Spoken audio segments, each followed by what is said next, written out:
Rox, buena tarde. Dame un segundito antes. Gracias, monseñor, por estar con nosotros. Y si le parece, eh, doy una presentación en el sentido de la semblanza de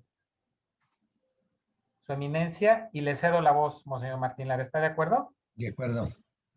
Bueno, muy buenas tardes a todos. Me da mucho gusto saludarlos. Y quiero dar un antecedente.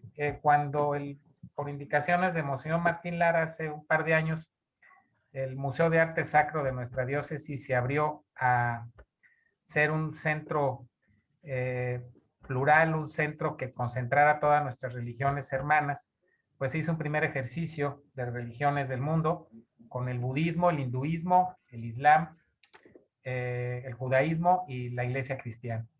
Padre Martín nos pidió que continuáramos con este exitoso proyecto y esta ocasión hemos concluido en el primer bimestre el judaísmo, lo hicimos ya con el islam y en esta ocasión, como lo vuelvo a repetir, se convocó con mucha alegría, con mucho entusiasmo a la iglesia ortodoxa antioquiana.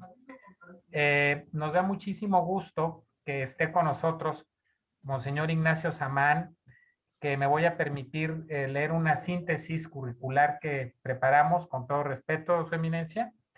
El metropolita Ignacio Samán nació en 1975, es una persona muy joven, nació en Damasco, en Siria, y en 1996 se recibió de la licenciatura de Ciencias Farmacéuticas de la Universidad de Damasco.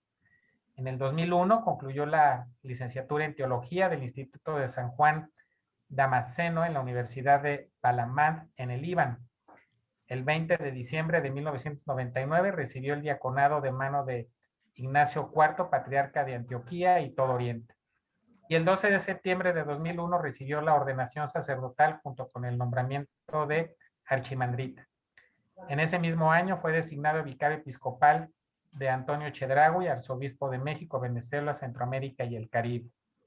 Y el 10 de julio del 2011 recibió la consagración episcopal con el título de obispado de Cesarea, obispo auxiliar de la Arquidiócesis de México, Venezuela, Centroamérica y las Islas del Caribe, encargado del cuidado pastoral en Venezuela y el Caribe con sede en Caracas.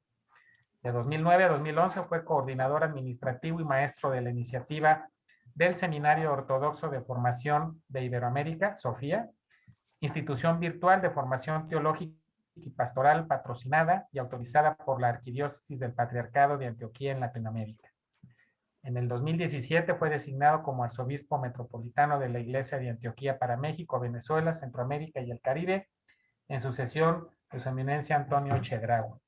Y Monseñor Martín, antes de darle la voz, solo decirle la enorme generosidad que hemos recibido de su eminencia Ignacio, de Eduardo, quien asiste a su eminencia, y de toda la comunidad ortodoxa, que pues ya nos estamos saboreando y ustedes dispensarán que tan pronto rompa el turrón, pero debo decirlo, el café y la buena barbacoa que Monseñor Ignacio nos ha ofrecido para el futuro en el marco de este seminario que vamos a permitir adentrarnos en el universo de la Iglesia Ortodoxa. Entonces le dejo la voz, Monseñor, y gracias, Su Eminencia, por estar con nosotros. Muy buenas tardes, tengan todos ustedes. Me da muchísimo gusto saludarles. Veo muchos rostros conocidos, o mejor dicho, todos los rostros conocidos. Me da mucho gusto saludarles en este segundo seminario de las religiones del mundo. Y en esta ocasión, pues darle la bienvenida a Monseñor Ignacio. Monseñor Ignacio, me da tanto gusto saludarlo por esas plataformas digitales. Me da muchísimo gusto que nos acompañe aquí en esta institución del Museo de Arte Sacro de la Diócesis de Querétaro. Es un verdadero placer recibirle y agradecerle anticipadamente pues la experiencia que indudablemente nos compartirá de esta iglesia hermana. Y pues no me queda más que decirles a todos ustedes los que participan en este seminario, aprovechar estas ricas experiencias teológicas, pastorales y de vida espiritual. Indudablemente que nos enriquecen enormemente y nos muestran el rostro sinodal de la Iglesia Católica, que es precisamente el ecumenismo. Por eso, Monseñor, me da muchísimo gusto saludarle a través de estas plataformas digitales. Espero pronto saludarle de una manera personal y bienvenido. Bueno, muchísimas gracias a todos por su presencia. Monseñor Martín, le agradezco mucho por su bienvenida y por sus palabras. También quiero agradecer al licenciado José, director del Museo de Arte Sacro de Querétaro, por la invitación tan cordial y por la presentación no merecida, me siento. Y igualmente quiero transmitir mis saludos a su excelencia, a Monseñor Fidencio López, obispo de Querétaro, con nuestras oraciones. Para empezar, queríamos preguntar si podemos, si puede compartir la pantalla. A la hora que guste ya está habilitada, Su Eminencia. Muchísimas gracias. Entonces, aquí entramos y vamos principalmente el día de hoy, vamos, como es la primera de las sesiones del taller sobre la Iglesia Ortodoxa, quise hacer una presentación general. Vamos, desde luego, muchas preguntas que se van a ir contestando en las sesiones que los padres van a estar impartiendo en las semanas que entran. Creo que no hay problema, no somos muchos. Si alguien ve la necesidad la necesidad de interrumpirme por algo, si no se escucha o si hay alguna pregunta, algo que no se entiende en la pantalla o algo, no hay ningún problema que me interrumpan. Y según entendí la dinámica, que a la mitad más o menos de la charla, no voy a tratar que no sea así de 2 horas, voy a dejar mucho más tiempo para que haya preguntas para responder sus preguntas. Entonces voy a hablar de la Iglesia Ortodoxa en un aspecto panorámico, introducción sobre la Iglesia, cómo nosotros entendemos su esencia y su misión en el mundo del día de hoy y en especial en la tierra de América Latina y en México. Para empezar, dar así voy a acompañar los slides con unos iconos que también nos acerca al ambiente en la Iglesia Ortodoxa. Para empezar, vamos a hablar de la palabra ortodoxia, de dónde viene esta palabra. Pues la palabra ortodoxia viene del griego y es de 2 partes. La primera es orthi, que significa recto.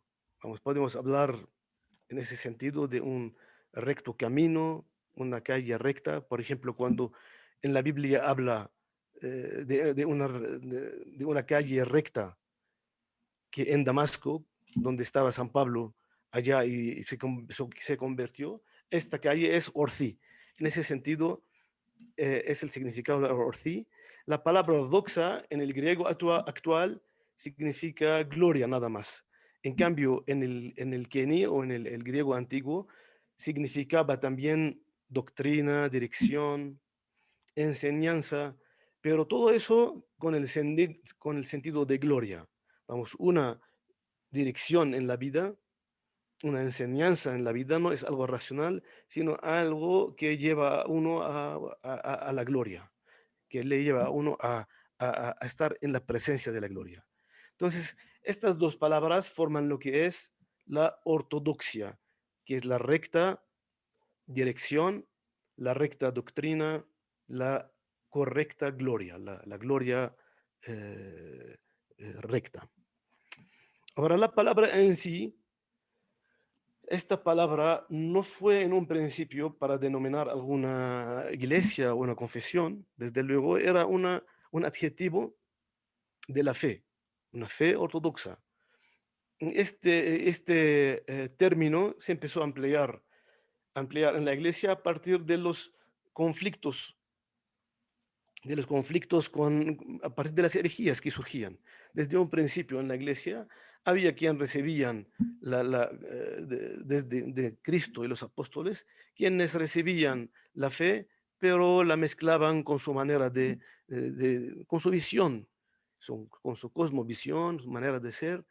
Entonces hubo lo que es herejía. La herejía no es lejana de la fe. La palabra heresis en griego viene de elevar. Heresis, ero, el verbo ereo, quiere decir elevar. Entonces, cuando yo elevo una verdad sobre otra, cuando la quito del contexto en el que esté, entonces es herejía. Cuando yo, por ejemplo, nosotros servimos, para dar un ejemplo, de que la fe en Cristo que tiene dos naturalezas, divina y humana. Si yo enfatizo la naturaleza humana, la elevo y, y descuido que tiene la naturaleza divina también, entonces es herejía. No estoy tomando la totalicidad, la catolicidad de la fe. Entonces, en ese sentido, se usó a partir del primer concilio ecuménico en contra de Arrio. Arrio así decía Cristo o Jesús tiene naturaleza humana plenamente, pero su naturaleza divina es mengua, no es totalmente Dios, no tiene no lo identificaba con Dios totalmente. Entonces la iglesia se reunió de Occidente y de Oriente, de todos los lugares, y definieron esta fe, dijeron, esto no es correcto, no así lo recibimos desde el principio. Vieron la fe de todos y dijeron la fe ortodoxa en contra de la fe arriana es así. Y a partir de allá, en todos los concilios, cuando se empezaba a dictaminar el dogma o definir la fórmula dogmática, siempre se empezaba con la palabra la fe ortodoxa nuestra que recibimos de nuestros padres y nosotros con el Espíritu Santo, tal, tal, tal, ¿no? Entonces, es el uso de la palabra ortodoxia. Y yo creo que este uso también es el mismo de la palabra católica.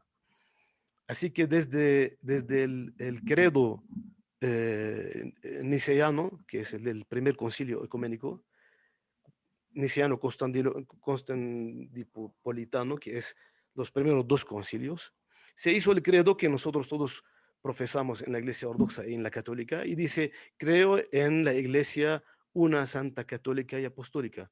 Aquí la palabra católica igual no se refería a eh, a una confesión, ni a una parte de la iglesia, sino se refería, la palabra igual es griega, católica, viene de catolon. Catolon quiere decir según todos. Entonces, cuando se reunían en el sínodo y veían la fe, veían que según todos los que estaban, los que venían de Salónica, los que venían de Roma, los que venían de Venecia, los que venían de Antioquía, todos, la fe según todos determinó es así, que creo en un solo Dios, Padre Todopoderoso, Creador del cielo y de la tierra, etc. Entonces, ese es el significado de la palabra católica, tiene el mismo significado de la palabra ortodoxa, identifica una fe que es la recta fe. ¿Cómo sabemos que es la recta? Porque es la fe que tienen todos. Los que vinieron de Oriente y de Occidente tienen esta misma fe catolon, es una fe católica. Ahora, a pesar de que no busca hablar de cómo se llama, del cisma en sí, creo que es muy necesario para ubicar la iglesia ortodoxa, porque pues, igual muchos de ustedes posiblemente no conozcan mucho de la iglesia. Entonces, para ubicarla históricamente es necesario hablar de lo que pasó en el año 1054, que fue el gran cisma en el que el cristianismo desafortunadamente, fue separado entre Occidente y Oriente en algún momento.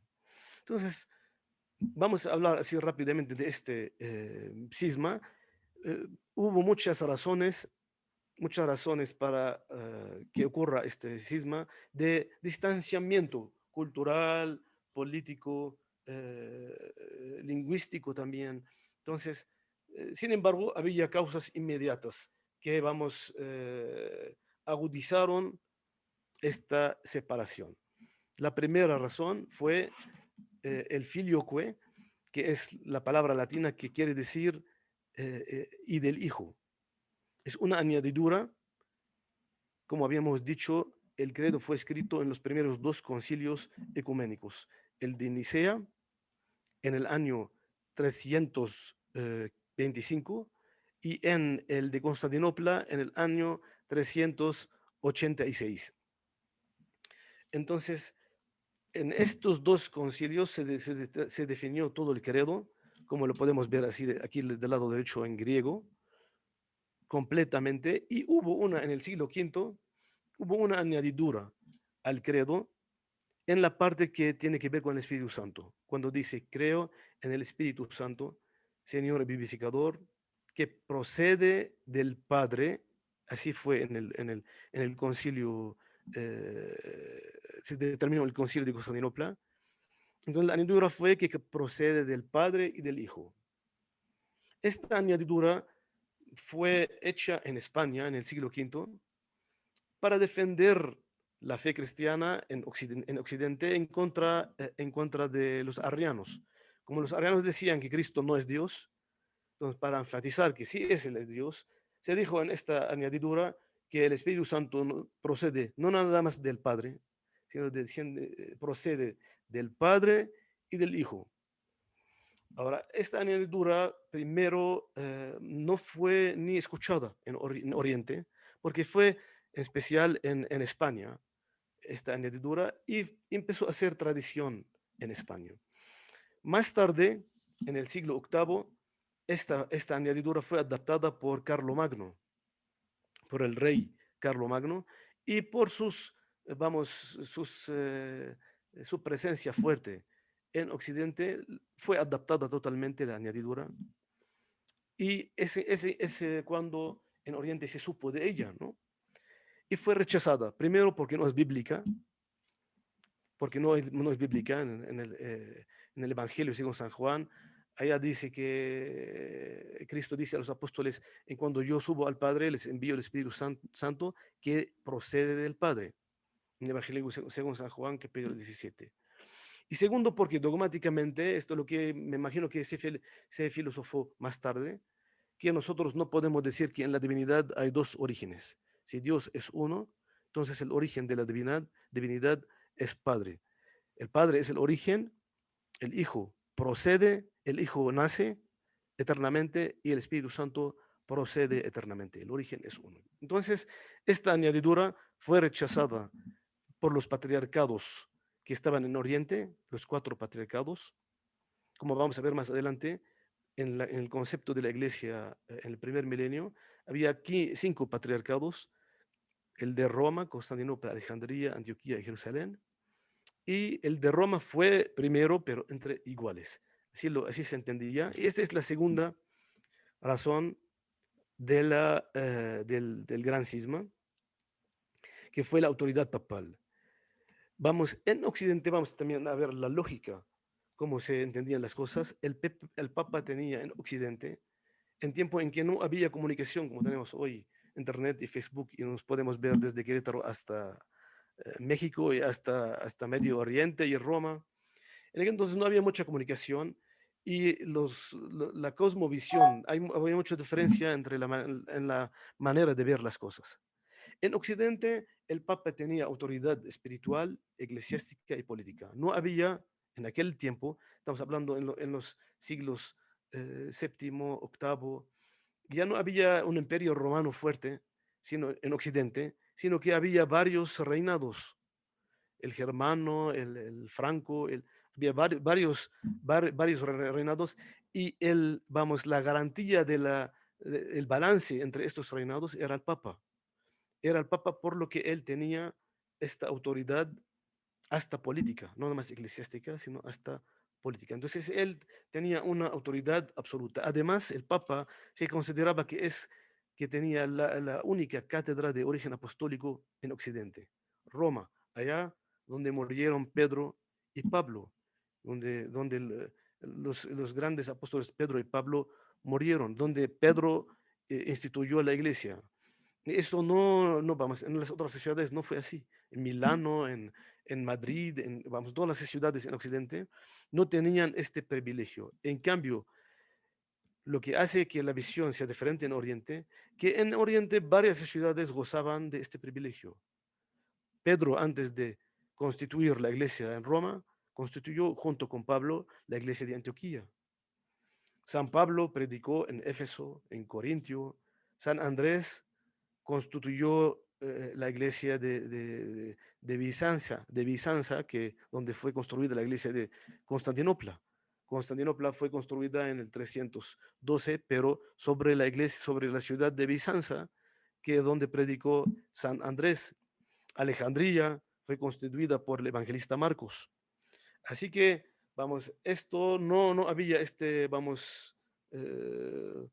único polo, un polo único en Oriente. No se veía esta unidad alrededor de una sola persona.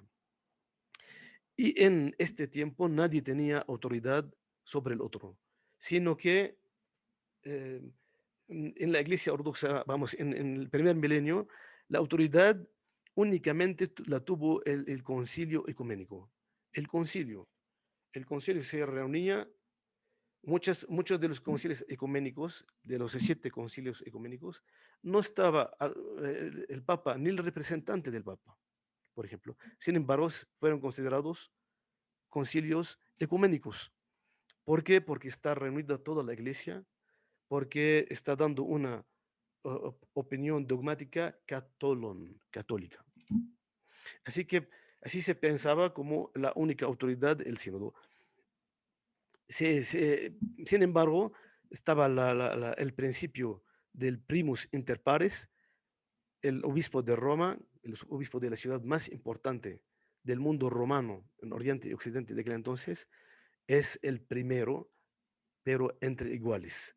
No tiene autoridad sobre los demás, se veía, y era primero entre iguales. Y el patriarca también, por ejemplo, el patriarca de Alejandría, era primero en el sínodo local entre iguales. No manda a los obispos, no ordena a los obispos. Cada obispo tiene su administración, podemos decir, autocefalía en su diócesis, pero el patriarca es primero entre iguales. Él es quien convoca la reunión de los obispos, él quien define los puntos a estudiar y a tocar.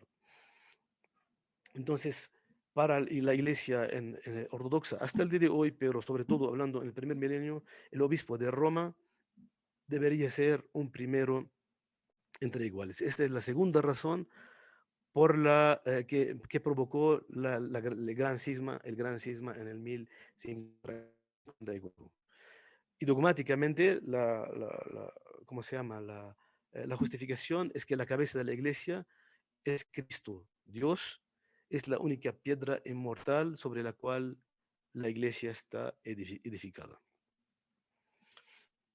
Tercera razón, vamos, práctica y directa, son las cruzadas, porque hasta después del 1054, a pesar del gran cisma, sí seguían las relaciones y el intercambio espiritual. Por ejemplo, en Monte Athos, a principios del siglo XI, el Monte Athos es una ciudad, es una península monástica que está en Grecia, que desde el siglo IX allá está el monajismo. Hay muchos monasterios. Hasta en el siglo XI y a principios del siglo XII había monasterios latinos en el Monte Athos. Entonces todavía había este contacto. No fue el cisma inmediato ni práctico en muchos lugares. Sin embargo, las cruzadas tuvieron un daño. Vamos, las cruzadas que tenían la idea principal de liberar al Santo Sepulcro en tiempo de los musulmanes. Sin embargo, las cruzadas llegaron y profundizaron las heridas, porque entraron a las ciudades orientales, como Antioquía, por ejemplo, en la primera cruzada, entraron y quitaron al obispo ortodoxo, pusieron uno latino, y por primera vez el pueblo oriental, cristiano de Oriente, estuvo en contacto con tradiciones en la Iglesia Católica antiguas, pero que él no tenía este contacto con estas tradiciones, como por ejemplo el celibato del clero, que nunca había existido en Oriente, como el uso del pan ácimo, que en la Iglesia de Oriente se usaba y se usa el pan con levadura para la divina liturgia, y el bautismo con la aspersión, que allá se usa en inmersión. Entonces, esto todo, vamos, las cruzadas provocó este rechazo cultural y popular, vamos, ya el caso ya no es entre nada más jerarcas, entre iglesias, sino ya el pueblo tuvo cierta herida, vamos, colectiva. Entonces, esto siguió hasta años posteriores hasta podemos decir principios del siglo XX, donde se notó, se provocó mucha confrontación, que fue sanada con, con el contacto posterior entre las dos iglesias. Entonces, así podemos decir que estas son generalmente la ubicación geográfica y histórica de la Iglesia Ortodoxa. Ahorita voy a hablar un poquito, vamos a hablar sobre la manera, la cosmovisión ortodoxa, generalmente qué son las características, las énfasis que provocan las particularidades en la teología, en el arte, en la Iglesia Ortodoxa. Igual aquí voy a hablar del origen, de dónde vienen estas particularidades. Vienen por diferentes enfoques de dos escuelas de teología que estuvieron en el mundo cristiano. Una escuela que es la de Alejandría, estamos hablando de los primeros siglos del cristianismo, del siglo segundo, tercero, cuarto y de por allá hacia más adelante. Hubo dos escuelas de teología, una es la de Alejandría y la otra es la de Antioquía.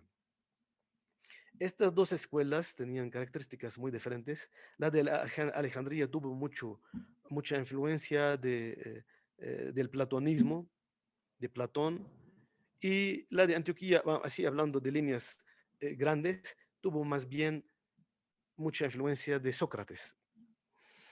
En la de Alejandría, eso hizo llegar a buscar siempre una interpretación alegórica de la Biblia, de los acontecimientos salvíficos. Siempre se veía como algo, como indicaba, cualquier acontecimiento indicaba algo espiritual, entre comillas. Por ejemplo, vamos a decir, Cristo, para dar un ejemplo, Cristo sube en el monte a la transfiguración, lleva con él a los tres discípulos, Santiago, Pedro y Juan, y allá aparecen Elías del Antiguo Testamento y Moisés. Entonces, 3 y 2 son 5, simbolizan los 5 sentidos. Los 5 sentidos participan en la transfiguración de nuestro Señor. Entonces, la escuela de Alejandría usaba mucho esto, la alegoría.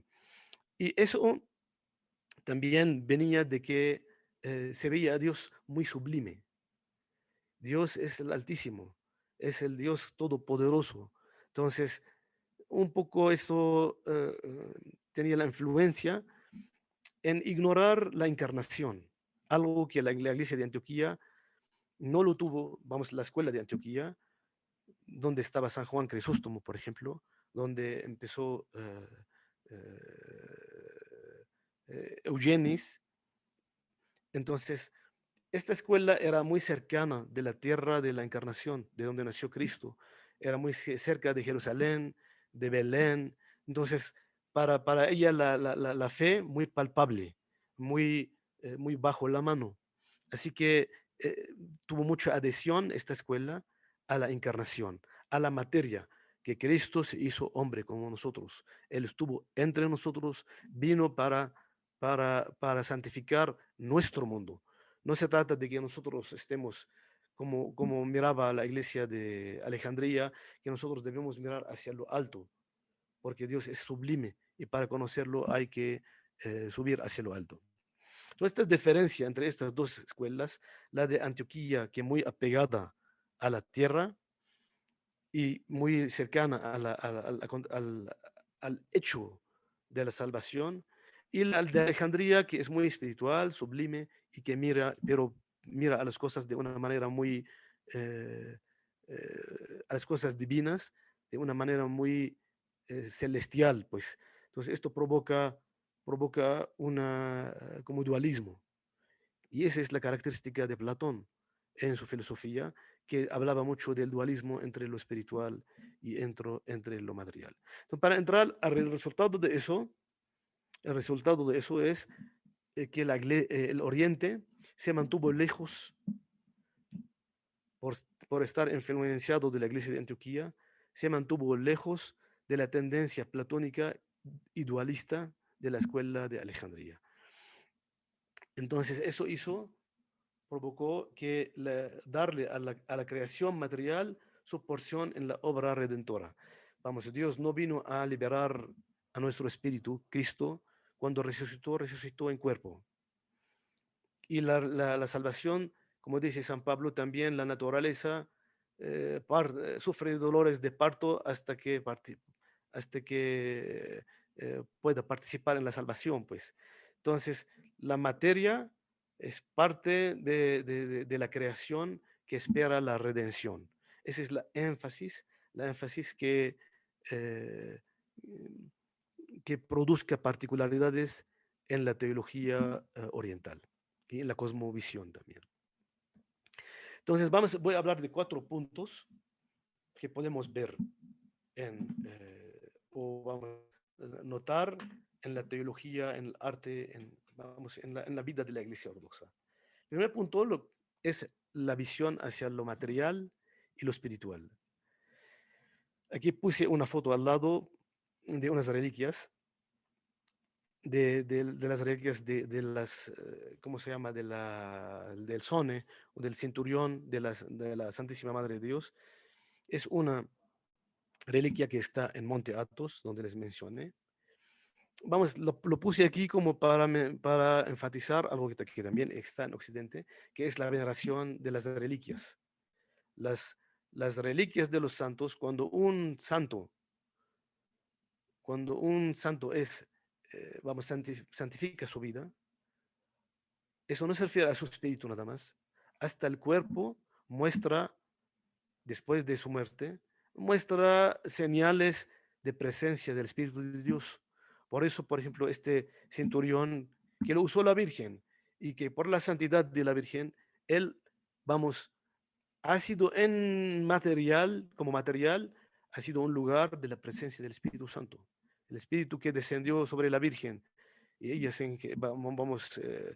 obtuvo en su seno a Cristo, este Espíritu, descendió sobre ella en todo su ser.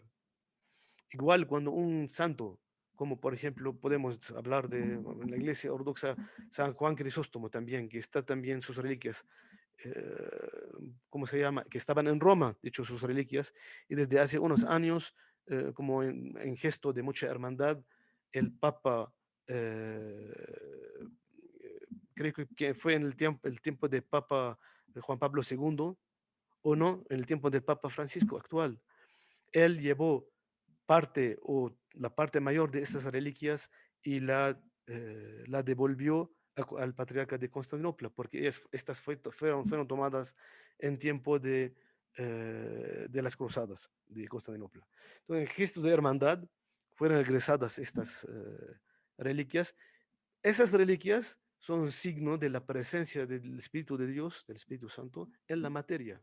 Igual cuando tenemos un icono milagroso, como por ejemplo la Virgen de Guadalupe, o la Virgen de Sednaya en el Medio Oriente, o la Virgen de Vladimir, pues esto no es por una distinción, porque quien la pintó, o quien la trabajó, o quien rezó enfrente de ella, lo hizo con muchas lágrimas, con mucha oración, de tal manera que descendió el Espíritu Santo y tuvo morada en esta materia. Entonces, eso es lo que hace lo que llamamos la transfiguración de la materia.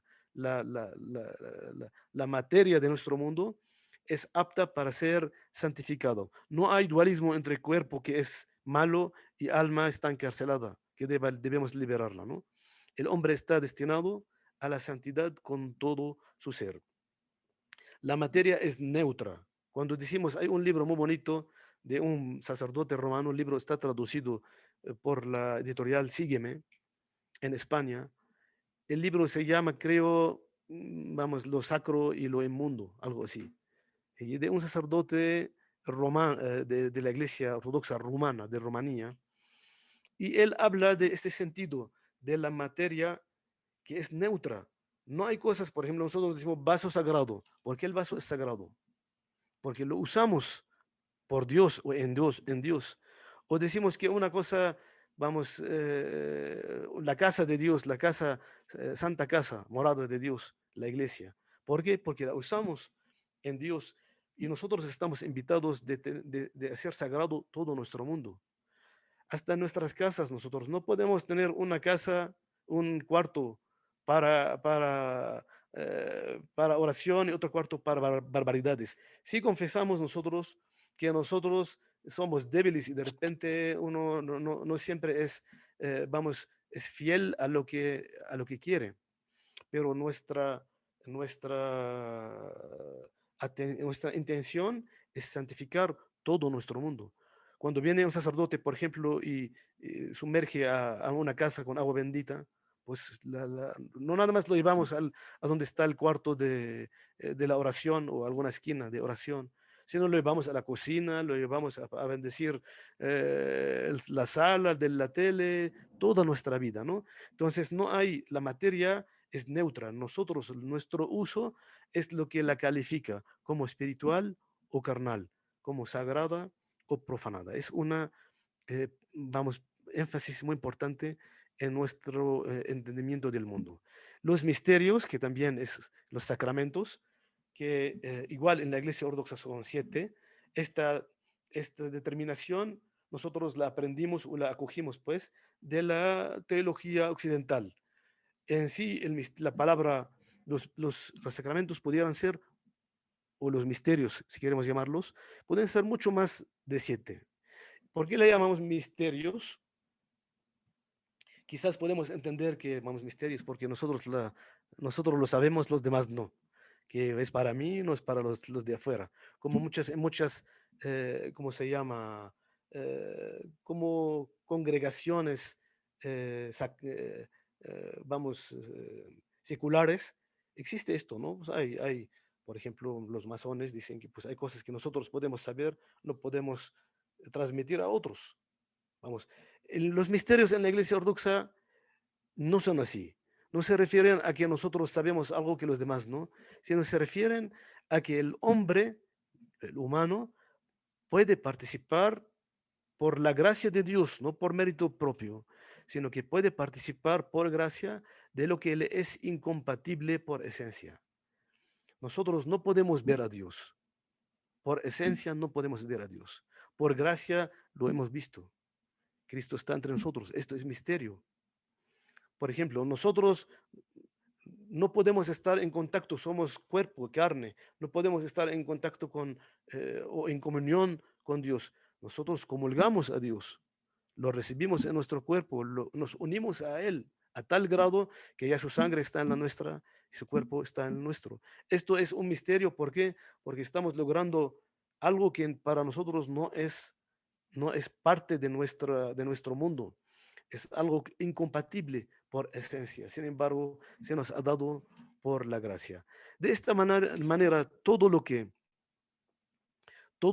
nos coloca en el misterio, en el reino de Dios, todo lo que hace esta presencia imposible, posible en nuestra vida es misterio. El icono, en ese sentido, es sacramento, es misterio, porque el icono, cuando nosotros lo vemos, la imagen sagrada, cuando nosotros la vemos, eso nos hace en presencia de quien representa. Cuando yo estoy ante un icono, una imagen, yo no estoy ante la madera y los colores, yo estoy ante el santo en su presencia en el reino de Dios, estoy ante Cristo, ante la Madre de Dios, ante los ángeles. Entonces, en ese sentido también el icono es un misterio. Pero en la iglesia, el misterio que, que junta a todo, que tiene todo en sí, es la Eucaristía. El bautismo se incorpora a la Eucaristía. El matrimonio se incorpora a la Eucaristía. Todo lo sacro se incorpora a la Eucaristía. Sin Eucaristía, sin Eucaristía no hay iglesia. La iglesia podría ser una reunión pero cuando es alrededor del Santo Cáliz, es cuando nosotros formamos lo que le llama San Pablo, primeramente como la iglesia. Entonces, el misterio de los misterios es la divina liturgia en la que la iglesia se realiza como el reino de Dios.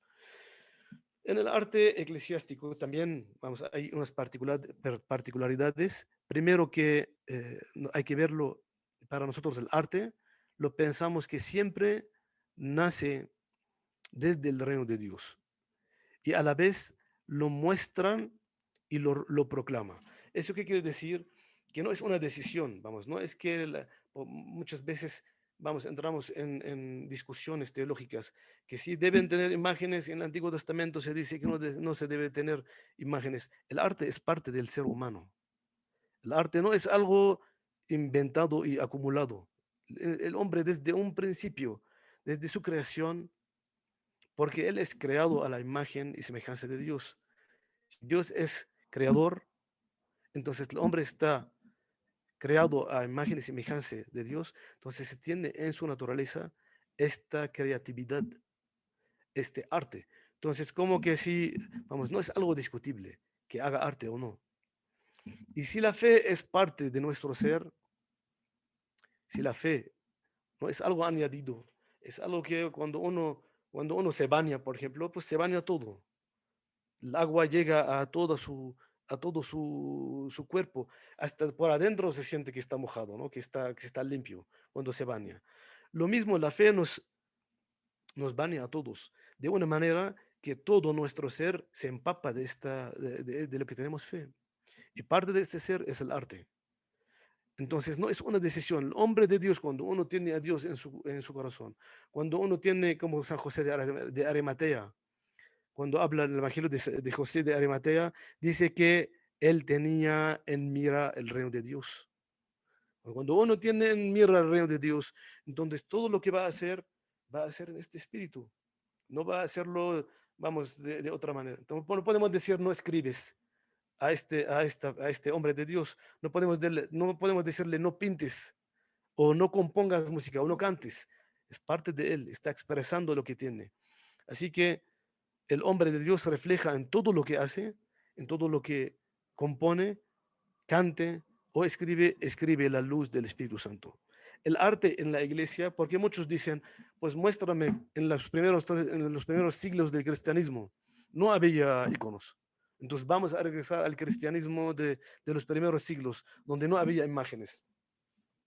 Pues primero sí había imágenes, porque a pesar de las dificultades que estaban en las catacumbas, expresaban, aunque con dibujos como les nacía, expresaban, y hay en las catacumbas este testimonio. Segundo, uno que está perseguido y está de un lado a otro, va a estar componiendo y haciendo música y haciendo arte, está escapando, está expresando esta luz del Espíritu Santo en su martirio, no en arte.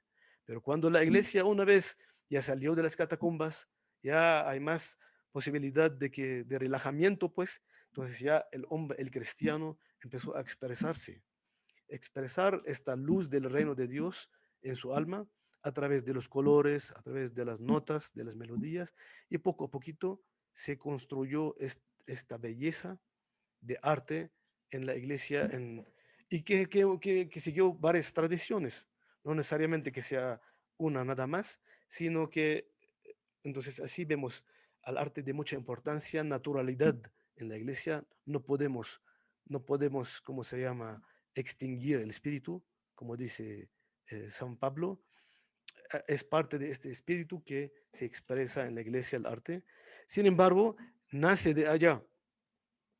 Entonces, cuando se pregunta si se puede renovar o no.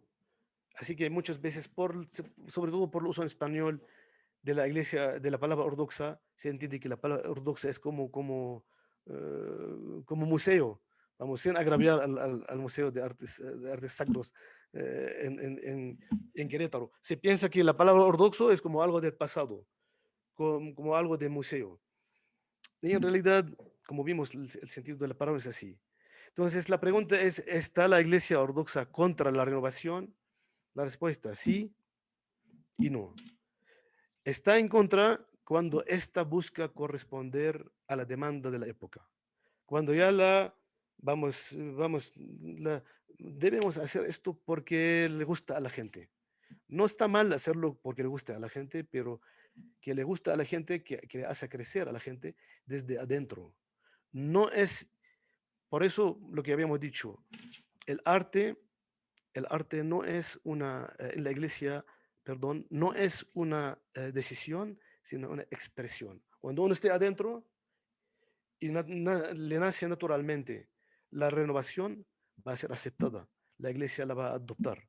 Entonces, no está en contra cuando es demanda del mundo, demanda de la época, del tiempo, y está a favor cuando surge este cambio y renovación por adentro, según el Espíritu dice a las iglesias, conforme a la expresión del Apocalipsis. Según el Espíritu dice a las iglesias. Cuando uno está adentro, la comunidad adentro de la iglesia siente una necesidad o le nace algún sentimiento y este sentimiento provoca renovación o asimilación de la tradición, esto va a ser muy bienvenido. Entonces, la iglesia predica la fe transmitida y ese es el sentido de la tradición. La iglesia predica la fe transmitida a los santos de una vez para siempre. La fe no tiene novedad. Eso lo dice en la carta de San Judas. No hay pues dogma nuevo, ¿no? No hay, los apóstoles recibieron la plenitud de la fe en Pentecostés. Allá Jesús les dijo, envió el Espíritu Santo que os guiará hasta la verdad completa. El Espíritu Santo les dio toda la verdad sobre Cristo, quién es. Sin embargo, ¿qué es el dogma? Entonces, me preguntan, entonces, ¿por qué hicieron los dogmas en los concilios ecuménicos? Esto es la fórmula del dogma en los concilios ecuménicos. Pero esto no es algo nuevo, sino se reunieron y definieron con palabras. De hecho, el credo, todas las palabras del credo están en la Biblia.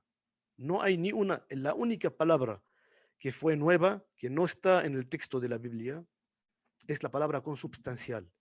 Cuando dice, la palabra en griego es homoousios. Cuando los padres definieron esta palabra, homoousios, vamos, lo hicieron con mucho trabajo y se pelearon mucho en el sínodo, porque pues, la palabra no está en la Biblia.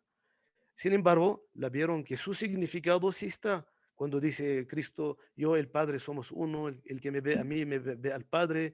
Entonces, hasta que, vamos, tuvieron la tranquilidad de usar esta palabra. No hay un dogma nuevo en la iglesia. La iglesia, cuando pone las fórmulas eh, en dogma, o cuando expresa a través del arte, a través del canto, alguna novedad, no dice algo, no aumenta algo a la fe. La fe fue entregada una vez y para siempre a los apóstoles y desde allá a toda la iglesia.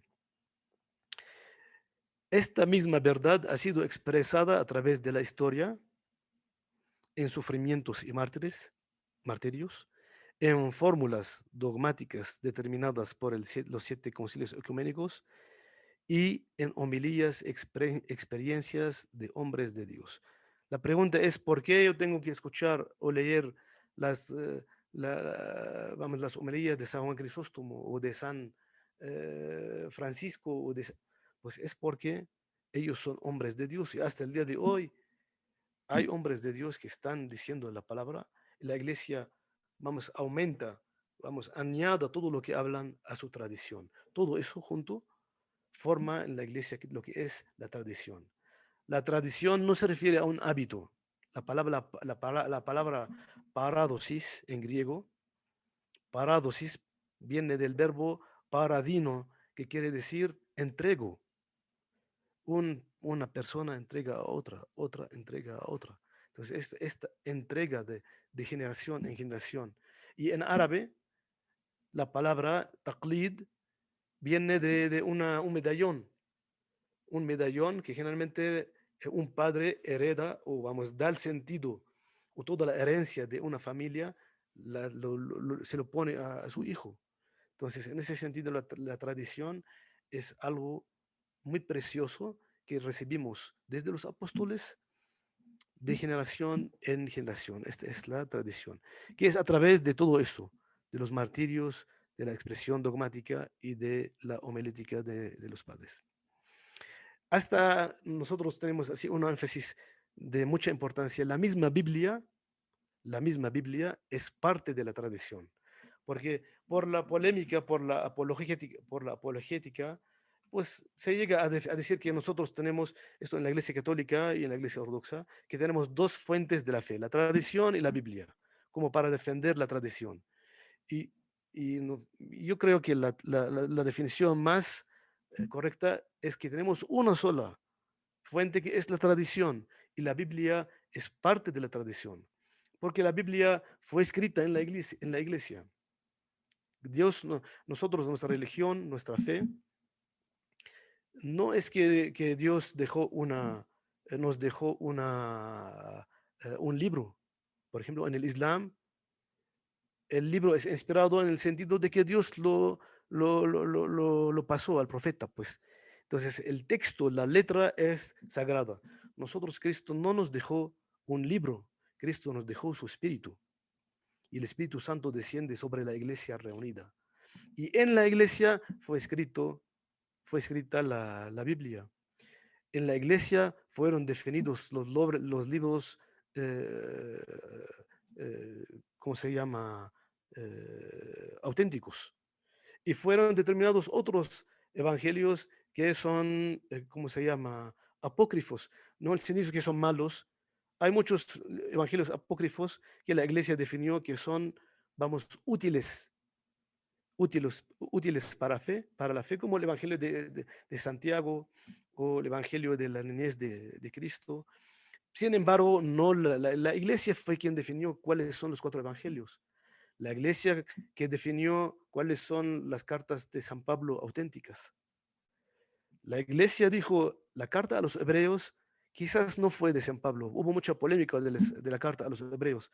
Sin embargo, dijo, pero es aceptable y es según la fe de Catolón, de los todos, la fe que todos recibimos, católica. Entonces, así la iglesia definió la Biblia. La Biblia es parte de la tradición y es su piedra angular. Puede ser que algunos de los padres de la iglesia algún tiempo expresaron mal o contradictoriamente a lo que dice la Biblia. Lo que dicen que que contradijera a la Biblia, esto la iglesia no lo acogió. Así que la Biblia es un criterio en la tradición, es la piedra angular en la fe cristiana. Ahora, para entrar, antes vamos según el consejo eh, que me lo dijo José, hacemos una pausa, porque ya es ya 1 hora, hacemos una pausa y la dejamos eso para pasar a otro tema, que es la jerarquía eclesial en la iglesia ortodoxa. Y durante eso, pues podemos hacer preguntas o vamos a hacer pausa. ¿Podría hacer una pregunta? Por favor. El papel de Miguel Cerulario, si nos hablara comentar un poquito más de ese personaje. ¿Y por qué dice Catolos como el de los tontos? ¿Cuál es la explicación que da? No entendí la segunda parte, pero perdón. ¿Por qué dice Catolos para los tontos? ¿Catolos para qué? Para los tontos. Para, no, ¿Entendiese? no, tonto, para todos. Ah, perdón. La palabra Es que- según, no. Para los inteligentes más bien. Entonces la palabra según, la palabra kata, olon en griego, quiere decir según todos. Según todos. Entonces, cuando se reunían en el concilio, venían la opinión sobre la fe, que es según todos, que todos estaban de acuerdo. Y fue lo que la iglesia formuló como dogma de la iglesia, según todos. ¿Ah? Entonces, si la Biblia es tradición, ¿qué libro tienen ustedes de tradición? ¿Es distinto o es igual? No, la Biblia es la misma. Vamos, la Biblia, como nosotros tenemos aquí, sobre todo el Nuevo Testamento, esta compilación de 4 evangelios, 14 cartas de San Pablo, 7 cartas católicas, como le llamamos, y el libro de Apocalipsis, esta compilación, regresa al tiempo de San Basilio, que es en el año 361. En el 361, ahora claro que desde antes del siglo II empezó a haber intentos de colección, de compilación de libros sagrados, vamos, de libros de memorias de Cristo, como le llamaban en aquel entonces, y cartas, porque San Pablo cuando mandaba carta, les decía a los de la ciudad, les decía, mandan a la otra ciudad. Por ejemplo, manda a Éfesos la carta y les dice al final de la carta, mandan la carta a los de la Odisea y recogen la carta de la Odisea. Así que, así que desde un principio hubo una compilación de estas cartas y libros. Sin embargo, el Nuevo Testamento, como lo tenemos el día de hoy, esto regresa al año 361, en el tiempo de San Basilio Magno, y esa es una herencia común entre todas las denominaciones, vamos, porque en aquel ¿Es el mismo entonces número de libros? Perdón.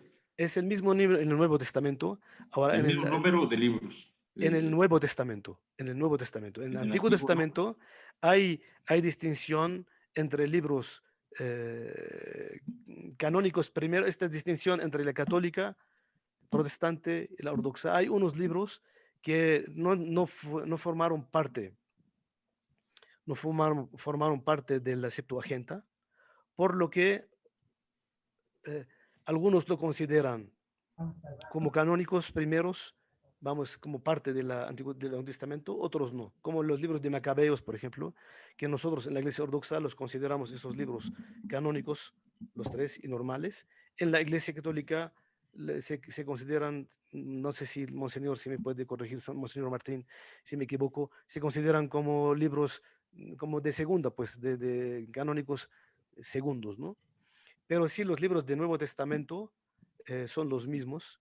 Y de hecho nosotros aquí en Latinoamérica usamos traducciones, hasta las traducciones que usamos somos las mismas que están en la Iglesia Católica, la de Jerusalén y la de latinoamericana, ¿no? Gracias, monseñor. Vamos a tomar el receso, por favor, señor Ignacio. Le pido Claro que sí. Gracias. Sí. después del receso poder hacer las preguntas para que estén todos. Gracias.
Su eminencia, ¿podemos retomar la sesión, por favor? ¿Se encuentra por ahí?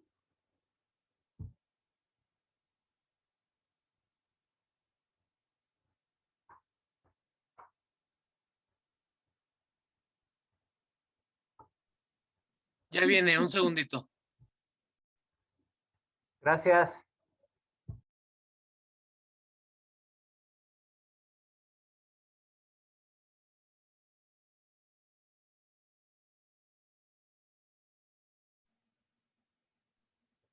Gracias. Su eminencia, ¿podemos retomar la sesión, por favor? Ya estamos listos. Muchas gracias, José. No sé si quieren que seguimos con las preguntas, si alguien tiene alguna duda antes de empezar con lo siguiente o cómo lo ven. Si alguien tiene alguna pregunta, por favor, la puede hacer para poder seguir. Y si no, pues seguimos. Miguel Cerulario, monseñor, ¿podría explicar algo? Ahora, Miguel Celulario es una etapa posterior al cisma, donde vamos ya el imperio romano oriental, romano de Oriente, estaba en decadencia, pues, y él es de los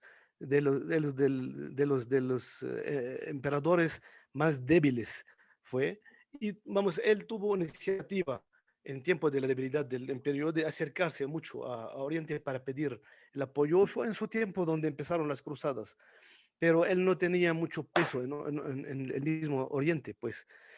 Y sí, él, vamos, no tengo el dato histórico, pero sí, él estuvo, atrás de que hicieron el concilio del uniatismo, pues, de la unión de la iglesia en Florencia y en otro, no tengo el dato.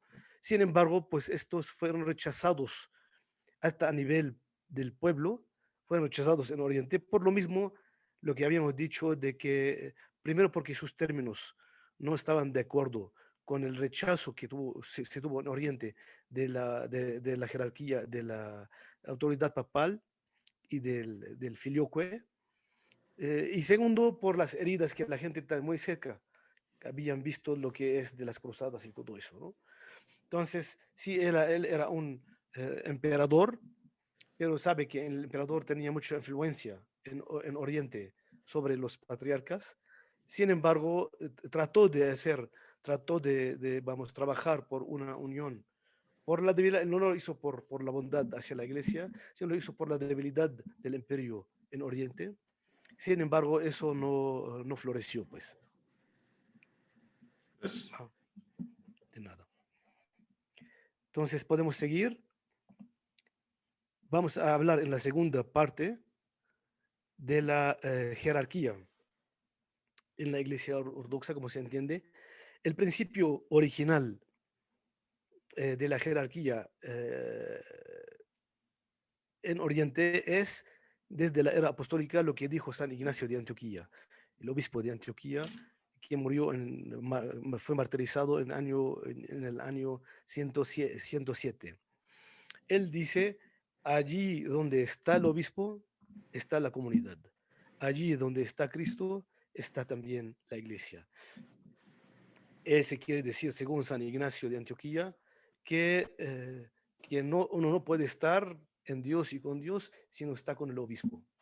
Es a tal grado. La iglesia ortodoxa el término en griego es episcopokendriki. Y así nosotros pensamos que la iglesia en general es episcopokendriki, vamos, el obispo es en el centro, la palabra. El obispo es en el centro y es la garantía. ¿Qué es lo que garantiza la presencia de la gracia? Uno estar en comunión y alrededor del obispo. Eso es lo que dice San Ignacio a los cristianos. En aquel entonces, él, mientras lo llevaban al martirio, lo llevaban de Antioquía a Roma. Él fue martirizado en Roma y en el camino él escribió varias cartas. Estas cartas que escribió pertenecen a lo que le llamamos a un libro muy bonito que está traducido también, creo que está en de la editorial Ciudad Nueva, que se llama que se llama el libro de la era apostólica, el tiempo apostólico, que tiene varios libros que fueron, vamos, del tiempo pasando los apóstoles, pues, porque San Ignacio, según la tradición, fue discípulo de San Juan Evangelista, ¿no? De San Juan Teólogo. Así que, vamos, este libro tiene cosas de San Ignacio, del martirio de San Policarpo, por ejemplo, un libro que se llama Germás el Pastor.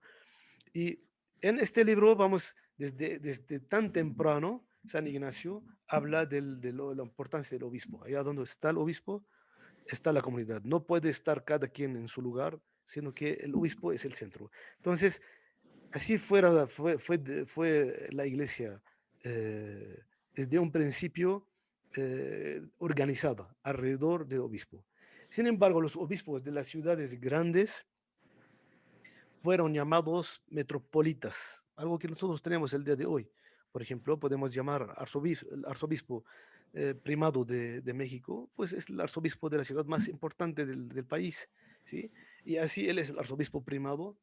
Entonces, al mismo tiempo, él es el obispo de la ciudad. Vamos, él es el obispo, pero por ser obispo de la ciudad más grande, entonces recibieron los nombres de metropolitas o arzobispos. Y así se formaban sínodos locales. Desde un principio, por ejemplo, podemos ver en el derecho canónico de la Iglesia, sínodos que fueron el sínodo de la Odisea, el sínodo de Milano, el sínodo de Éfeso. Son sínodos locales que trataban algunos puntos de la zona, ¿no? Algún trato con las autoridades de la zona. ¿Qué van a hacer con los que, por ejemplo, en alguna zona, algunos entraban al cristianismo y luego se negaban otra vez y regresaban? ¿Qué hacían con esto? ¿Los recibían con nada más con la confirmación o los bautizaban de nuevo, ¿no? Todos esos asuntos que surgían, pues los recibían en los sínodos, en los sínodos locales. Y a partir del siglo IV hubo un término que fue usado primeramente en la iglesia de Antioquía, que es patriarca. Es una palabra muy usada era en esta zona, patriarca para identificar al jefe de un tribu. Y se aplicó a la ciudad de Antioquía por ser como la capital romana del Oriente, ¿no? Entonces, de allá se agarró este título y se dio a nada más a las ciudades claves del imperio, que eran Roma, Constantinopla, Alejandría, Antioquía, 4 ciudades más bien, y la quinta es Jerusalén. Entonces, en el concilio ecuménico eh, tercero, si no me equivoco, se define esta jerarquía, esta pentarquía, y se habla de 5 obispos que reciben el título de patriarcas, que es el de Roma, de Constantinopla, Alejandría, Antioquía y Jerusalén. Ahora, el orden de las ciudades, Roma, que es la ciudad más importante de aquel entonces, Constantinopla, que le dieron el nombre de la nueva Roma, porque era la capital ¿cómo se llama?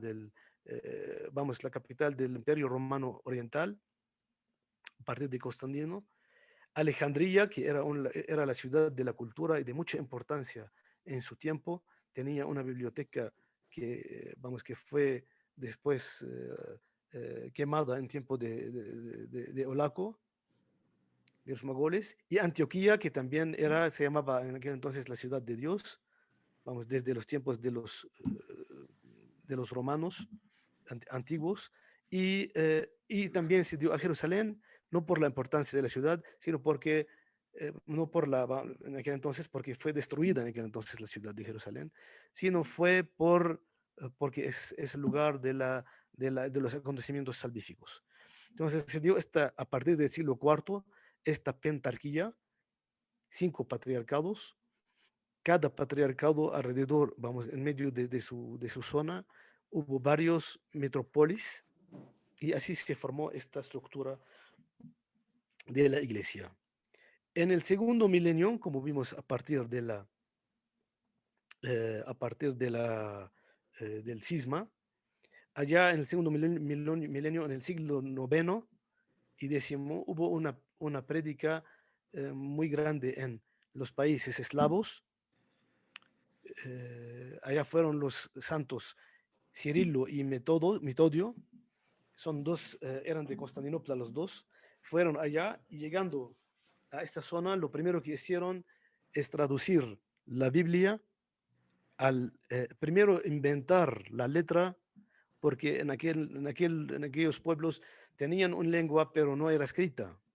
Entonces, lo que hicieron es inventaron un alfabeto y este alfabeto es, por eso viene, si alguna vez ven letras en ruso, es muy parecida al del griego, nada más son más letras. Por la necesidad del idioma, son 30 letras. En cambio, el griego tiene nada más 24 letras. Así que inventaron esta letra y por eso esta lengua se llama cirílica. Vamos, es por San Kirill. Entonces es letra cirílica. Entonces inventaron esta letra, trabajaron duro para traducir la Biblia, el Nuevo Testamento, al cirílico y también la Divina Liturgia. Eso es lo primero que hicieron ellos y con ellos empezó el cristianismo. Vamos, allá se habla de una historia. El que los trajo es San Vladimir, el príncipe Vladimir, quien los trajo a Cirilo y Metodio a Rusia. Dice esta historia que él mandó a sus enviados, Vladimir, porque quería adoptar una religión para Rusia. Entonces, cuando regresaron los enviados, esto nos regresa un poco a lo que les decía antes del arte, y del arte siempre busca presentar el cielo, ¿no? O llevarnos al cielo, o hacernos tener este anhelo al banquete del Señor.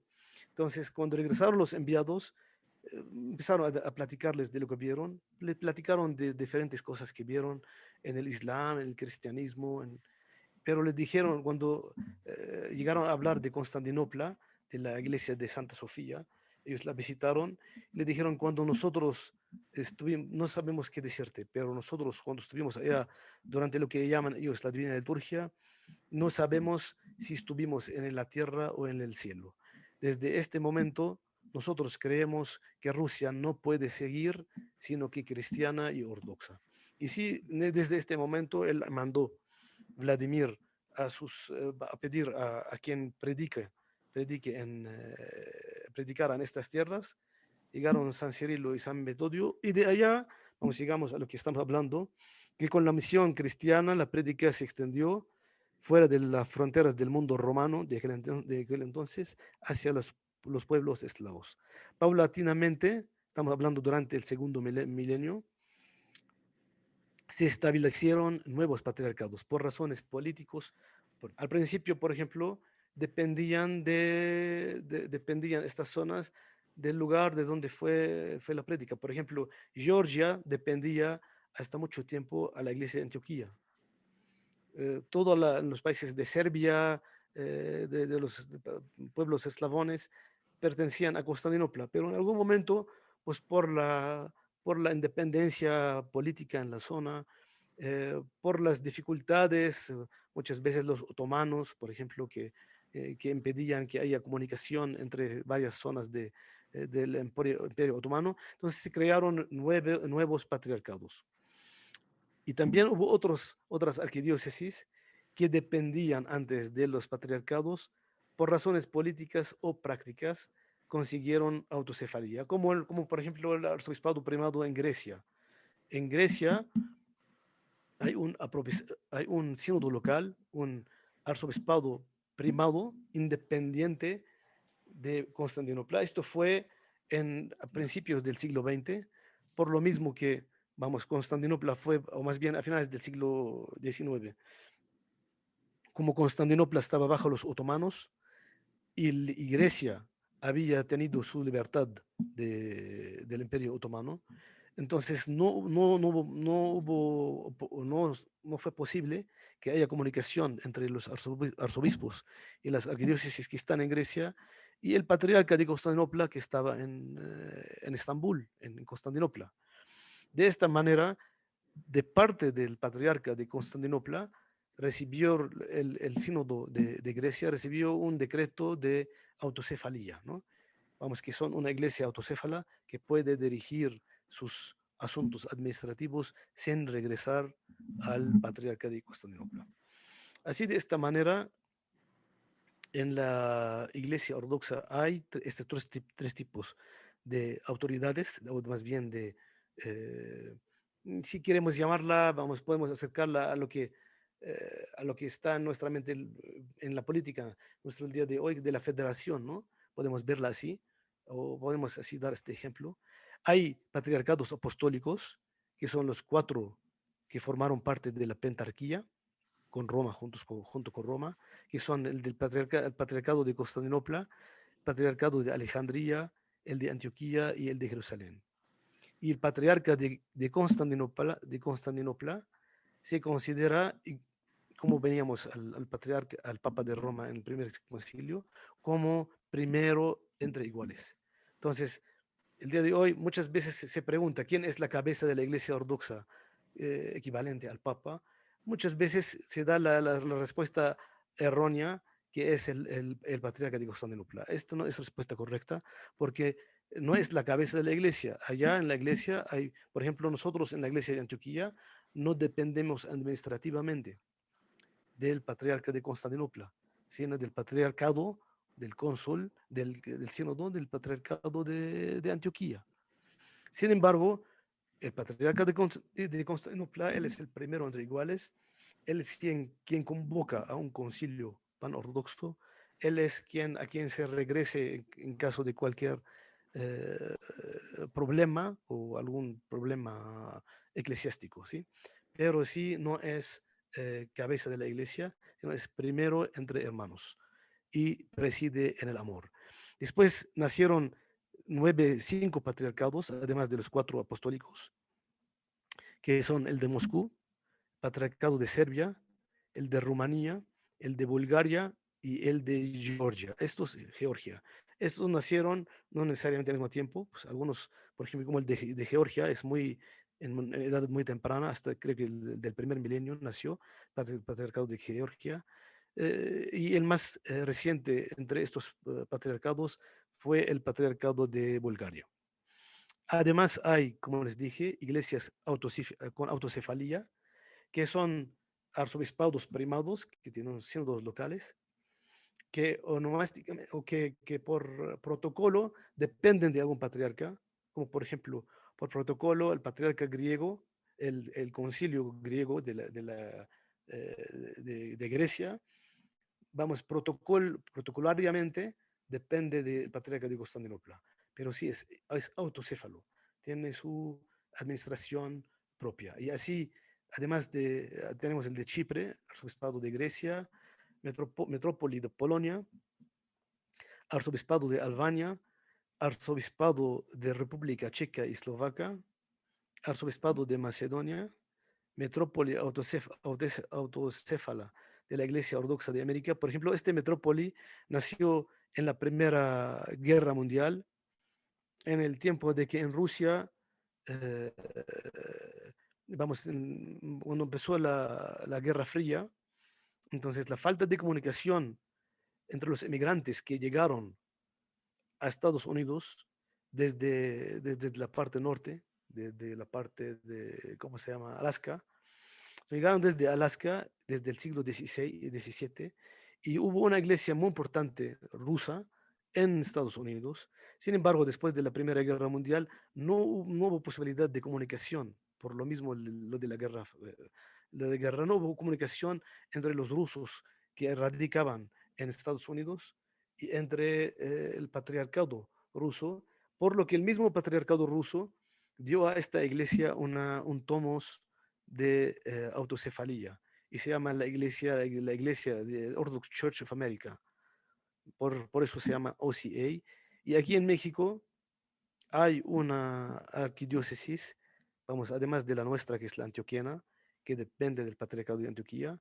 Hay una también arquidiócesis que depende del patriarcado griego y hay otra arquidiócesis que depende de la metrópoli autocéfala de la Iglesia Ortodoxa de América. Entonces, de esta manera, vamos, administrativamente, podemos ver que, vamos, que la iglesia ortodoxa es más bien, no es no tan ortodoxa en el sentido duro de la palabra, sino es muy flexible la administración en la iglesia ortodoxa por razones pastorales y, vamos, de las necesidades que existen. Y también existe otra iglesia que está en Estados Unidos, que se llama ROCOR, por sus islas en inglés, que es metrópoli autocéfala de la iglesia ortodoxa rusa en el extranjero. Y por fin, voy a terminar para dejar oportunidad para las preguntas. Vamos a hablar de la misión de la iglesia ortodoxa, de la llegada a Occidente de la iglesia ortodoxa. Pues la iglesia llega a Europa occidental y a las Américas con los emigrantes, personas que salieron a principios del siglo XX, salieron de sus países o por la pobreza, como por el caso de Antioquía, por ejemplo, en Siria, el Líbano, hubo muchas hambrunas, el tiempo de la ocupación otomana, pobreza, y la gente salió para buscar una vida digna. Y de salir todas las confesiones y mucha emigración de la comunidad ortodoxa llegó a estas tierras, que sea en Europa o en Australia, en las Américas, y también por las guerras, que sea la guerra del Líbano, que sea en el tiempo de la persecución en la Unión Soviética, donde salieron muchos de la iglesia rusa y tuvieron mucha presencia muy, muy importante, por ejemplo, en Francia, y se fundó una universidad que se llama San Sergio en Francia, este seminario de mucha importancia donde salieron muchos teólogos, los teólogos más importantes contemporáneos ortodoxos, salieron de esta escuela que supieron expresar la fe y la filosofía pues, de la fe ortodoxa, pero con términos contemporáneos, usando ¿cómo se llama? La riqueza del lenguaje y de la libertad en Occidente. Y hay muchos de estos libros, como les había dicho, la editorial de Sígueme, por ejemplo, en España, y las editoriales también aquí en México, que también han acudido a descubrir pues estos que para nosotros consideramos tesoros de libros de escritores como padre Alexander Schmemann de Estados Unidos, como Paul Evdokimov, que también le fueron traducidos muchos libros de editoriales católicas occidentales, pues para conocer, acercarse a esta teología oriental. Entonces, la llegada de los ortodoxos, como dije, al occidente ha despertado muchos anhelos y ha construido puentes con la cultura occidental. Vamos, es impresionante, por ejemplo, el idioma de mi patriarcado es el árabe, el idioma principal. El patriarcado de Antioquía está en la ciudad de Damasco y hay varios arquidiócesis que están en la migración, por lo mismo el mundo de la migración. Entonces llega lo que les quería decir que hay la patrística griega, la patrística ortodoxa, la traducción de libros al español es mucho más de lo que hay en árabe. Entonces hay un interés y un acercamiento y una riqueza muy grande en el mundo latino día de hoy en su acercamiento a la iglesia ortodoxa. Y vemos que aquí, la iglesia a pesar de que llegó aquí con la inmigración, pero siempre la iglesia está abierta. Y hemos visto mucho interés, mucho acercamiento, pues de gente, de personas nativos de aquí, que se acercan a su espiritualidad, a su vida litúrgica y pues igual forman parte de la iglesia. Y termino con eso diciendo que la ortodoxia, llegando a Occidente, encontró refugio en los valores que el mundo occidental ofrece. Y que muchos de los países donde vive actualmente y vivía antes la ortodoxia tienen carencia, como la tolerancia, como la libertad de expresión. Entonces llega la ortodoxia aquí, se encuentra con una tarea que se había olvidado, que es la misión, que es la prédica. Porque ustedes saben que pues hay ciertos países, vamos, o por ateísmo o por otras religiones, a pesar de que nosotros, vamos, hablamos de acercamiento con todas las religiones del mundo, y este taller que ustedes están haciendo es una expresión de esta tolerancia de parte del mundo occidental y de parte del cristianismo, que está abierto a todos los demás que ustedes quieren escuchar. Ustedes son católicos, la mayoría, quizás como la iglesia, como organización. Sin embargo, es importante escuchar y conocer al otro. Este valor no está en todos lados. No puede en muchos países del mundo de hoy, y sobre todo en los países, vamos a decirlo, islámicos, ¿no? Uno no puede, no tiene el derecho de ¿cómo se llama?, de predicar. Ahora sí, viene y dice, hay tolerancia, pueden hacer sus ritos y todo. Sí, pero no puede uno predicar, no puede uno tratar de decir al otro, pues hay camino de salvación.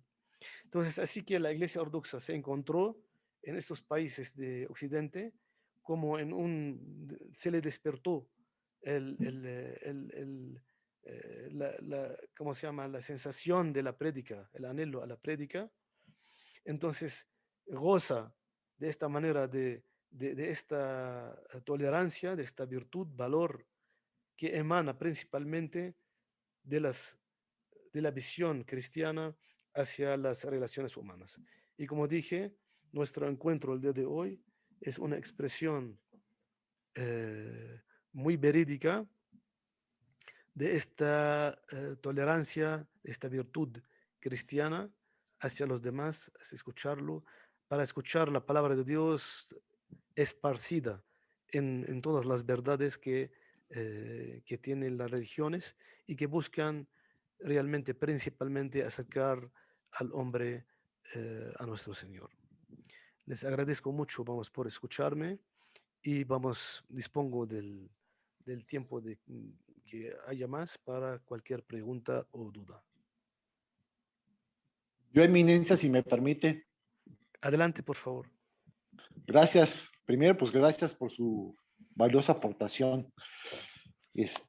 Se considera que la Iglesia Ortodoxa es más rigorista y más estricta que la occidental.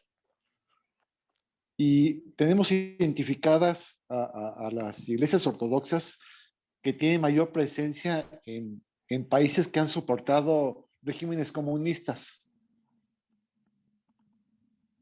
¿Hay algo de fondo, algo de coincidencia o cómo han sobresalido o sobrellevado esa situación? Sí, lo que dice usted es correcto en el sentido de que sí, la Iglesia Ortodoxa ha sido, y eso creo que es una bendición, siempre ha surgido de una persecución, no necesariamente nada más el ateísmo. Vamos, la Iglesia Ortodoxa estuvo como 400 años bajo el yugo otomano, pues, que fue muy duro, y 70 años bajo el comunismo en Rusia, que vamos, uno pensando humanamente no se hubiera durado la iglesia después de esos 70 años, pero la fe de las abuelas es la que conservó, la fe de las abuelas es lo que conservó la fe en estos países. Siempre hemos visto, porque nuestra fe cristiana, generalmente la fe cristiana no es una fe racional, es una fe de vida, por lo que las persecuciones, vamos, la sangre de está basada en la sangre de los mártires, no en algo racional, no en pensamiento y en filosofar y dialogar, sino en sangre de los mártires. Entonces, esa es una realidad que la iglesia surge cada vez más fuerte después de la persecución. Ahora, ¿por qué el comunismo, surgió en Occidente, en Oriente? Pues es por el desarrollo de la historia. Sí, en eso sí, tuvo que ver la situación de la iglesia en esos países, la pobreza de la gente, pero al mismo tiempo también manos negras. Nosotros tenemos una ¿cómo se llama?, teoría sobre ¿cómo se llama?, la revolución bolchevista, que la revolución bolchevista, usted sabe que siempre en las revoluciones los malos montan, montan el éxito de una revolución. La revolución principalmente salió desde la iglesia. Desde la iglesia, desde la virtud de la iglesia en contra de la riqueza demasiada en la misma iglesia o en la sociedad, en contra de la, ¿cómo se llama? ¿Cómo se llama? De la separación entre las sociedades, ¿no? Entre las diferentes partes de la sociedad. Pues esto es un principio eclesiástico lo que provocó la revolución. Pero los que montaron la revolución después fueron muy diferentes y llevaron a esta revolución a otro lado.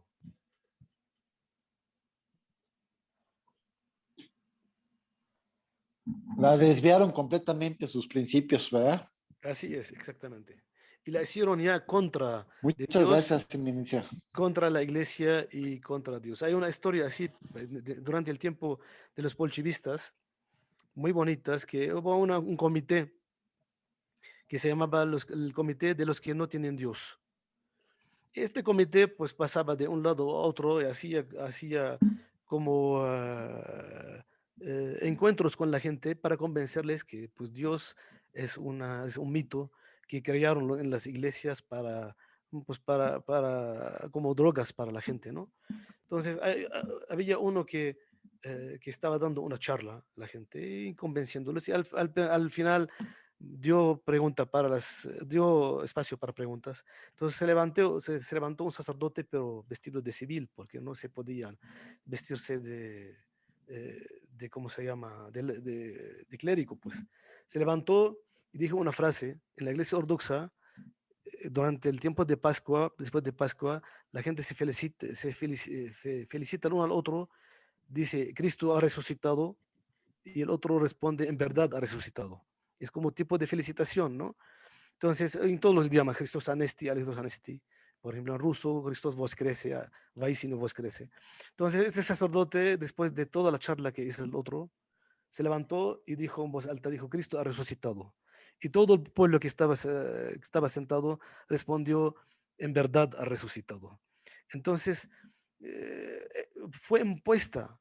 Lo que les quería decir, que esta ideología no vino del pueblo ni es del pueblo. Eso fue algo impuesto y se quería imponer de alguna manera, pero en sí el pueblo conservó, y sobre todo a través de la fe de las abuelas, que en secreto enseñaban a sus hijos y a sus nietos durante 70 años, donde había décadas de años donde prohibido abrir una iglesia, prohibido tener una Biblia, y vimos cuando cayó el muro, como que las iglesias se empezaron a llenar de nuevo y la gente empezó a querer regresar y aprender más de lo poco que habían escuchado de sus padres y abuelos.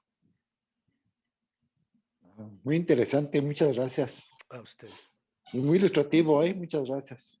Muchas gracias, Gracias. Su Eminencia. La verdad es que, sobre todo, muy inspirador qué historias debe de haber sobre estas familias extraordinarias que no solamente conservaron la fe, sino que yo siento que sostuvieron a sus familias como familias fuertes, como lo que son, ¿no? Papá, mamá, abuelos, hermanos, en este camino de mucho dolor, de muchas privaciones, sobre todo de muchas cuestiones de de haberles arrebatado su libertad, su capacidad de poder acumular algún bienestar, eh, pues ahora sí que material, ningún bienestar material, sino que solamente existía ese bienestar de amor, de cariño y de cuidado entre ellos, y que estas personas maravillosas, con esa fuerza interna,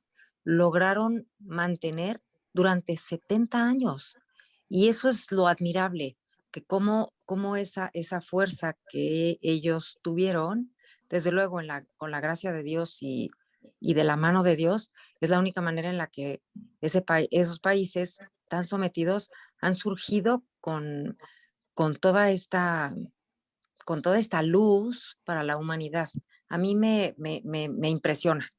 Verdaderamente le agradezco muchísimo porque sí es muy enriquecedor, muy interesante todo lo que usted nos ha ofrecido sobre la Iglesia Ortodoxa. tan parecida y tan, pues no sé, tan en común con la nuestra, ¿no? Muy, muy, muy bonito. Muchas gracias. Muchas gracias a usted. ¿Alguien más tenga algún otro comentario o pregunta? Alguien aquí escribió que mujer no tiene presencia. Vamos en el Qué chat. barbaridad. Vamos, no, vamos, es válido preguntar, pues, pues la mujer es como el hombre en la santidad.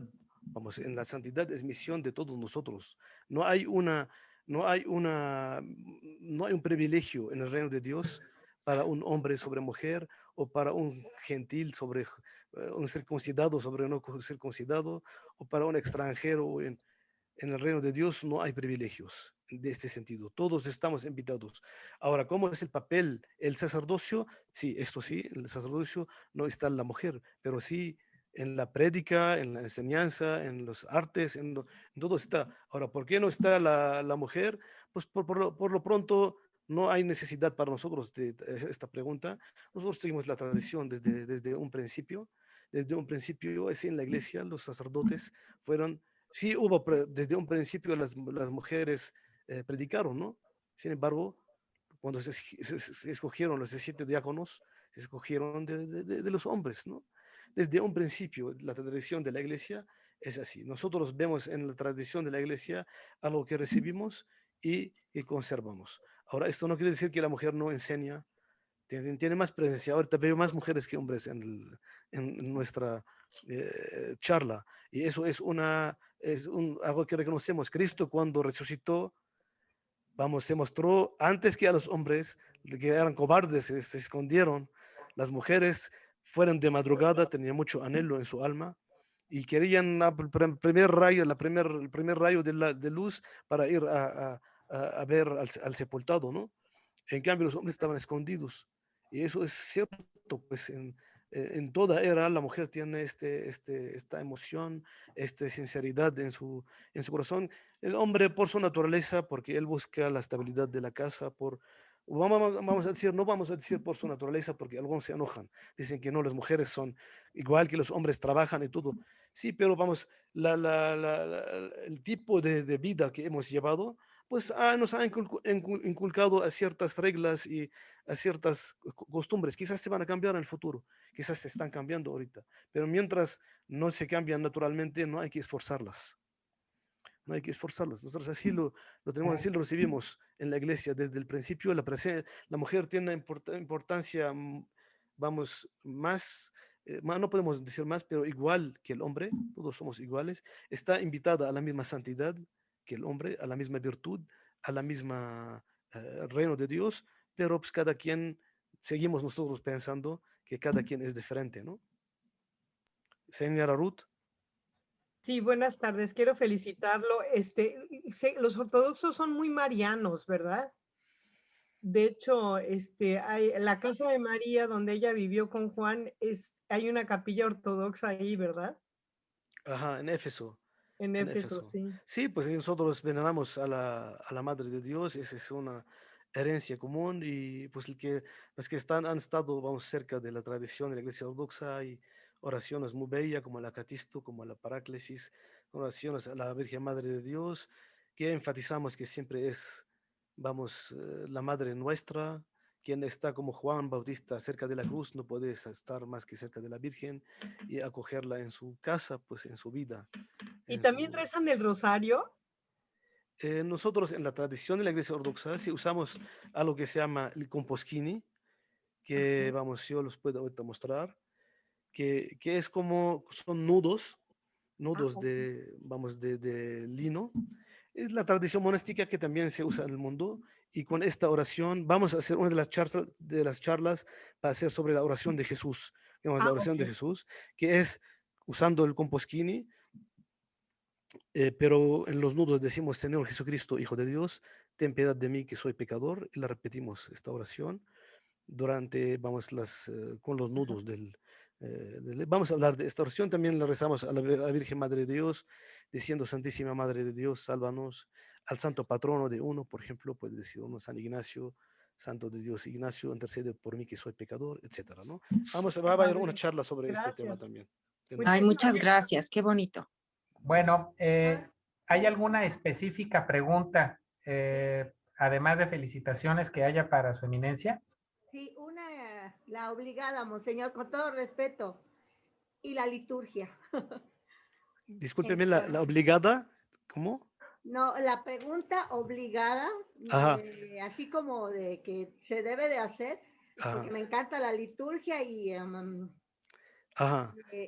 ¿qué hay con la liturgia en la iglesia ortodoxa? Aunque sea, yo sé que esa es una pregunta tal vez muy extensa, pero así como acortando. Yo creo que la siguiente sesión va a ser sobre que es el jueves, va a ser sobre la Divina Liturgia, específicamente, ¿no? Que es nosotros, vamos, que también igual es una herencia común, pero pues en la Iglesia Ortodoxa tiene sus particularidades. Enfatizamos este nombre, que es lo mismo de la misa, prácticamente es nuestra reunión alrededor de la oración y de la consagración del cuerpo y sangre de Cristo, que es algo común pues entre este sacramento, entre la Iglesia Católica y la Iglesia Ortodoxa. Pero sí voy a dejarlo para el padre José Sharbak, que va a dar la sección del día jueves y les va a explicar muy bien sobre la Divina Liturgia.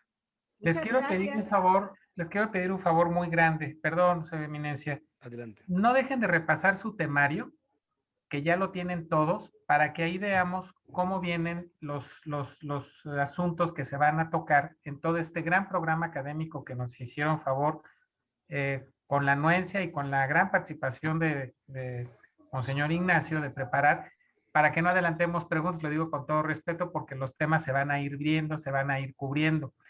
Y segundo, les quiero recordar algo muy importante. Todos estamos aprendiendo en estos seminarios y tenemos que tener un enorme y profundo respeto por las preguntas, por ingenuas, por rudas que parezcan.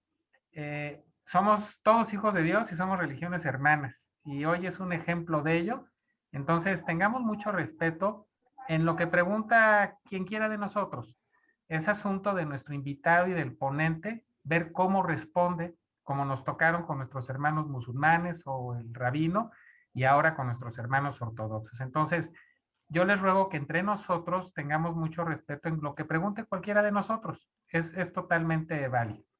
Y bueno, decirles que vamos a tener el gusto de que Monseñor seguramente vuelva a estar con nosotros, su eminencia Ignacio, y además de que coincidamos con él en un proyecto que pronto les diremos una vez que él nos dé fechas, de un encuentro que podamos tener cerca de Querétaro, que va a ser un gusto y un honor podernos encontrar presencialmente con su eminencia.